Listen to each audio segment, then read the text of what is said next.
Assalamualaikum warahmatullahi wabarakatuh. Sahabat beriman, burung gagak menjadi perantara pertolongan Allah Subhanahu wa taala bagi seorang pemuda yang dirampok saat hendak melaksanakan ibadah haji.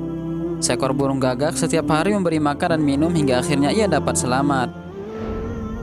Kisah ini diceritakan oleh Malik bin Dinar yang kemudian dituliskan kembali dalam buku Surga bagi si ahli maksiat oleh Dyah Prameswari. Dalam buku ini dikisahkan Malik bin Dinar berangkat ke tanah suci di Makkah dengan berjalan kaki. Malik bin Dinar adalah anak seorang budak berbangsa Persia dari Sijistan, Kabul, Afghanistan. Meskipun ayahnya budak, Malik seorang yang merdeka. Ia adalah salah satu murid ulama besar Hasan al-Basri. Saat melewati padang ilalang dan hutan belantara, Malik bin Dinar memutuskan untuk beristirahat sebentar. Ia berteduh di bawah pohon yang rindang, ditariknya nafas dalam-dalam lalu dihembuskannya perlahan, meredakan kepenatan yang ia rasakan. Pandangannya diarahkan ke sekeliling hutan. Langit begitu cerah dan angin pun berhembus lembut. Tiba-tiba pandangan Malik bin Dinar terhenti pada seekor gagak yang tengah melayang rendah sambil membawa sesuatu di paruhnya. Malik penasaran apa yang dibawa burung gagak itu. Supaya tidak mengejutkan sang gagak, ia mengendap-endap mengikuti arah perginya sang burung gagak. Entah kenapa perasaan hatinya begitu kuat ingin terus mengikuti kemana perginya sang gagak. Malik menduga gagak yang terbang itu pasti menyimpan suatu rahasia. Oleh karena itu, ia terus saja mengikuti sang gagak hingga sampailah ia di depan sebuah gua. Setelah diikuti dengan perlahan, gagak itu memasuki gua. Malik pun secara perlahan mendekat dan memasuki mulut gua itu.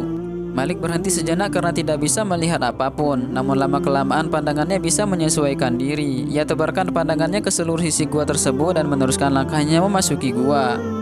Pada saat Malik mendengarkan kepakan sayap, ia berhenti di belakang sebuah batu, lalu dilongokkan kepalanya ke arah suara kepakan itu. Malik terkejut melihat sosok tubuh yang tangan dan kakinya terikat. Dilihatnya, burung gagak itu sedang menyuapkan sesuatu yang ada di paruhnya ke dalam mulut orang itu sedikit demi sedikit. Sesudah itu, burung gagak itu kembali terbang dan tidak terlihat lagi. Malik cepat-cepat mendekati orang yang terikat itu sambil membuka ikatannya.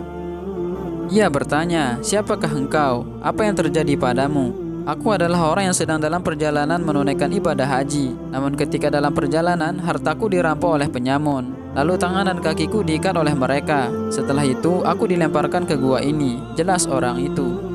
"Malang sekali nasibmu. Aku kesini mengikuti burung gagak yang membawa sesuatu di paruhnya. Tampaknya burung itu memberikan sesuatu itu kepadamu." "Iya, yang disuapkannya kepadaku tadi adalah roti. Setiap hari ia memberikanku makanan dan minuman," ujar pemuda itu. "Subhanallah, ilmu apa yang kau miliki sampai gagak itu sedemikian tunduknya padamu?" tanya Malik.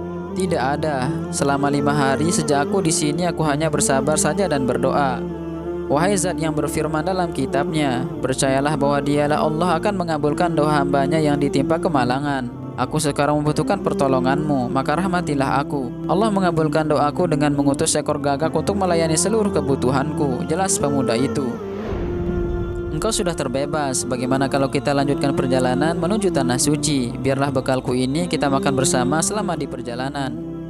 Orang yang tadi terikat itu sangat bersyukur kepada Allah Subhanahu wa taala dan mengucapkan terima kasih kepada Malik bin Dinar. Mereka berdua kemudian pergi meninggalkan gua itu untuk melanjutkan perjalanan.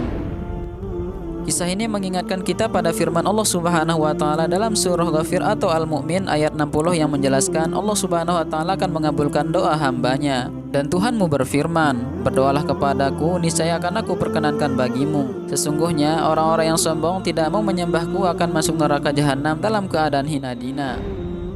Demikianlah video ini, semoga bermanfaat. Wallahul muwaffiq wal hadi ila sabili rasyad. Assalamualaikum warahmatullahi wabarakatuh.